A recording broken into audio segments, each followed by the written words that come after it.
देश आजादी का जश्न मना रहा है।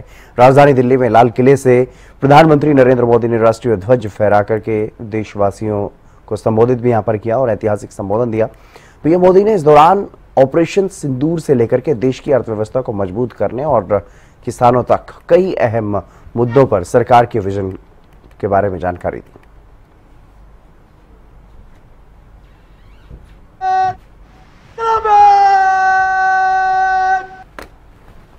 तो ये 3 तस्वीरें देखिए, पीएम ने जब ध्वजारोहण किया, यहाँ पर तिरंगा फहराया और गार्ड ऑफ ऑनर यहाँ पर प्रधानमंत्री ने लिया और बापू को नमन किया।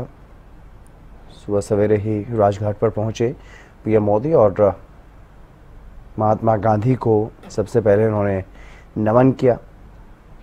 उसके बाद लाल किले की प्राचीर पर पहुंचे और वहां पर ध्वजारोहण किया। उसके बाद देशवासियों को संबोधित भी किया।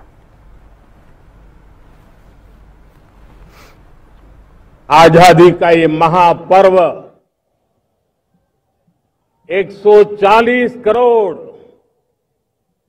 संकल्पों का पर्व है। आजादी का ये पर्व सामूहिक सिद्धियों का गौरव का पल है। हर हृदय उमंग से भरा हुआ है। देश एकता की भावना को निरंतर मजबूती दे रहा है। 140 करोड़ देशवासी आज तिरंगे के रंग में रंगे हैं। लाल किले की प्राचीर से ऑपरेशन सिंदूर के वीर जाबाजों को सैल्यूट करने का अवसर मिला है।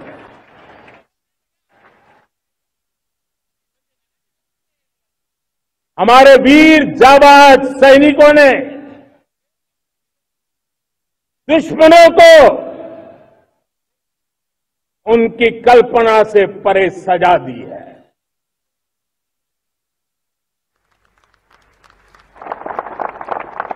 और इस अपील को पहलगाम में सीमा पार से आतंकियों ने आकर के जिस प्रकार का कत्ले आम किया, धर्म पूछ करके लोगों को मारा गया।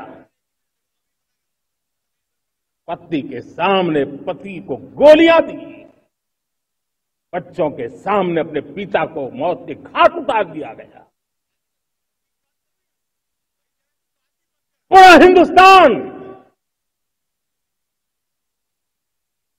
आक्रोश से भरा हुआ था।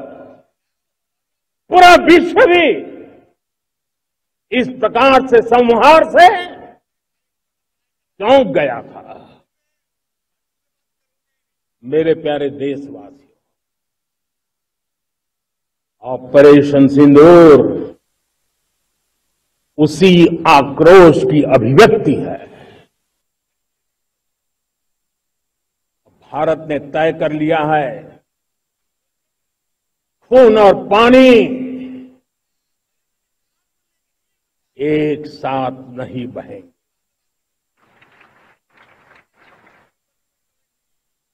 अब देशवासियों को भली भांति पता चला है कि सिंधु का समझौता कितना अन्यायपूर्ण है, कितना एक तरफा है। भारत से निकलती नदियों का पानी दुश्मनों के खेत को सींच रहा है और मेरे देश के किसान, मेरे देश की धरती पानी के बिना प्यासी है।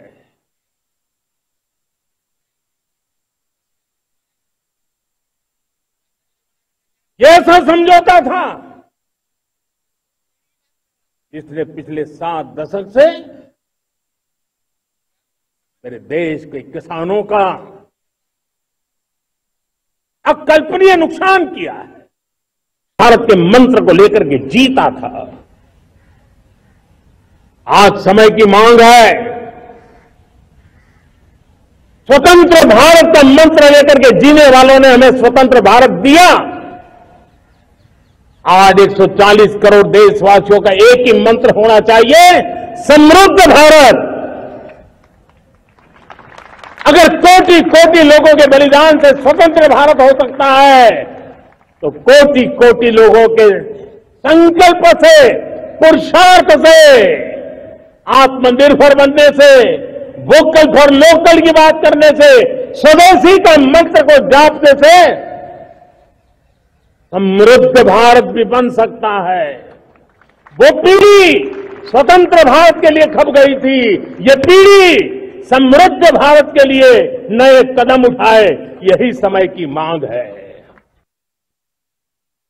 प्रकृति हम सबकी परीक्षा ले रही है।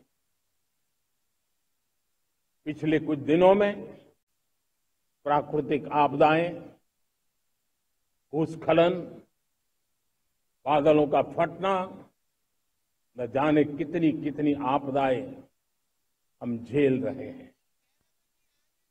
पीड़ितों के साथ हमारी संवेदना है। राज्य सरकारें और केंद्र सरकार मिलकर के बचाव के काम, राहत के काम, पुनर्वसन के काम में पूरी शक्ति से जुटे हुए हैं।